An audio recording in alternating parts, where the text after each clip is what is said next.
আল্লাহ পাক রাসূল বলছেন, জুবাইর তুমি তোমার মাকে বাধা দাও, তুমি তোমার আম্মাকে নিষেধ করো, তোমার আম্মাকে বারণ করো। একটা নারী যদি রাস্তা দিয়ে মসজিদ থেকে মালদীপুরের মনে যদি ও বেচারা যদি হেঁটে যায়, তাহলে জেনে নিতে হবে ঝাড়া পায়ে হাঁটতে গেলে টাকনু থেকে কাপড়টা উঠে যায়। একটা নারী রাস্তাতে চলতে গেলে যখন তার টাকনু থেকে কাপড়টা উঠে যায়, বলা যাবে যে ওই নারীটাকে বলা যাবে বেপর্দা নারী। তেমনি নবীজি বলছেন, জুবাইর তোমার আম্মাকে বারণ করো। তোমার মা যেইভাবে হেঁটে আসছে, ঝাড়া পায়ে আসছে, তোমার মার কাপড়টা টাকনু থেকে উঠে যাবে। তখন সারা দুনিয়ার মানুষেরা জানতে পারবে যে একজন নারী নবীজির ফুফু তোমার মাতা এইভাবে রাস্তায় চলাফেরা করে, মানুষের কাছে দুর্নাম ছড়িয়ে যাবে। অতএব বেপর্দার নারীর পরিচয় নিতে হবে না। তোমার মা যে আসছে আগাটা ঘেরে নাও, উহুদের প্রান্তে যেতে নিষেধ করো। এইভাবে যাওয়াটা শরীয়ত সাপোর্ট করেনি, কাজেই তোমার আম্মাকে বাধা দাও, তোমার আম্মাকে নিষেধ করো। নবীজি কি বললেন? একটা নারীকে যেইভাবে ঝাড়া পায়ে হেঁটে আসছে, আল্লাহ পাক রাসূল জুবাইরকে দিয়ে নিষেধ করছেন, বলো এইভাবে হাঁটতে গেলে আসতে গেলে কাপড়টা উঠে যাবে। আর মায়েদের আপনার টাকনুর নিচ থেকেই পর্দা, জি, ওপরে উঠাতে পাবে না। পুরুষ যেমন টাকনু ঢাকতে পারবে না, রসুলের হাদিস, তেমনি নারীদের কথা বলছি। কিন্তু এইভাবে যদি রাস্তাতে একটা নারী চলে, তাহলে আল্লাহ পাক রাসূল বলছেন যে ওই নারীকে বলা যাবে যে বেপর্দা নারী। কেন? আল্লাহ বলছেন, ইয়া বনি আদমা কাদ আনজালনা আলাইকুম লিবাসান ইউয়ারি সাওআতিকুম ওয়ারিশা ওয়া লিবাসুত তাকওয়া যালিকা খায়রুন যালিকা মিন আয়াতিল্লাহি লাআল্লাহুম ইয়াযাক্কারুন। আল্লাহর কোরআন। কেন? আপনাকে আমি এক এক করে বুঝাচ্ছি। বানু তামিম গোত্রের কিছু নারী মা আয়েশার কাছে এসেছেন। মা বোন, মুখের আওয়াজ বন্ধ করেন, মাইকের দিকে লক্ষ্য রাখুন। আমি আপনাদের সংখ্যা দেখে বায়ানটা ধরলাম। কি বলছেন নবীজি? কি বলছেন? যে কিছু সংখ্যক নারী বানু তামিম গোত্রের ওই মা আয়েশার গৃহে এসেছে। হাদিসটা কি? ওয়াদাখালা নিসওয়াতুম মিন বানি তামিমিন আলা উম্মিল মুমিনিনা আয়েশা রাদিয়াল্লাহু তাআলা আনহা। কিছু সংখ্যক নারী আয়েশার কামরাতে গমন করেছে। তারা যখন আসলো, হাদিসের ভাষায় পাওয়া যায় আলাইহিন্না শিয়াবুন রিকাকুন, তাদের গায়ে ছিল পাতলা চাদর, তাদের কাপড় ছিল একবারে পাতলা ধরনের। যদি ওই চাদর দিয়ে আপনি দুই নয়নটাকে মেল করে দেখেন, তাহলে এপার থেকে ওপার ছিদ্র দিয়ে দেখতে পাওয়া যায়। একটা নারী যেইভাবে পোশাকটাকে পরিধান করে আছে, যখন ওই নারীর কাপড়ের দিকে লক্ষ্য করা যায়, তো এপার থেকে ওপারের কি আপনার অংশ অঙ্গ প্রত্যঙ্গ দেহের বুঝতে পারা যায়।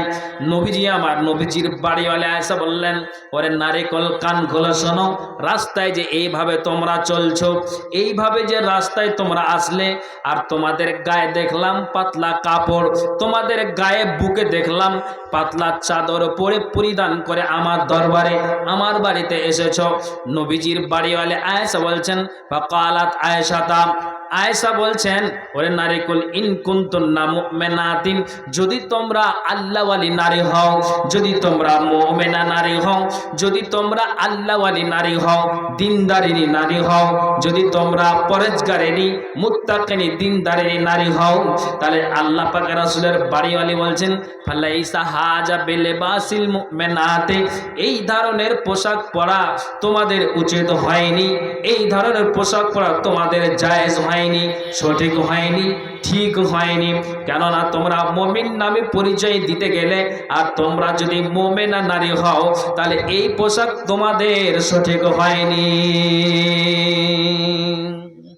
তাহলে আর যদি নারী ওইভাবে রাস্তাতে একটা পাতলা চাদর পরে যদি ঘুরে, তো নবীজি কি বললেন? ওই নারীটাকেই আখ্যায়িত দেওয়া যাবে, ওই নারীটাকেই বলা যাবে যে বেপর্দা নারী। বেপর্দা নারী তা আয়েশা বলছেন যে তোমরা যদি মুমিনা নারী হও তাহলে এইভাবে পাতলা চাদর পরে রাস্তায় ঘুরবে চলবে আর আমার গৃহে এসে গমন করে দুটো কথা বলবে, মুমিন নারী হতে গেলে এই পোশাক তোমাদের জন্য ঠিক হয়নি। তাহলে প্যান্ডেলের পশ্চিম দিকে যে মায়েরা বসে আছেন এখানে নিঃসন্দেহ বলা যাবে সব মুমিনা নারী, আল্লাহওয়ালি নারী বসে আছেন, এখানে অমুসলিম নারী কেউ নেই। তাহলে যখন অমুসলিম নারী নেই, মুমিনা নারী বসে আছে, তারপরেও যদি এইভাবে রাস্তাতে চলে পাতলা একটা কাপড় পাতলা চাদর পরে, তাহলে বলা যাবে যে এই নারীটা হচ্ছে কি বেপর্দা নারী।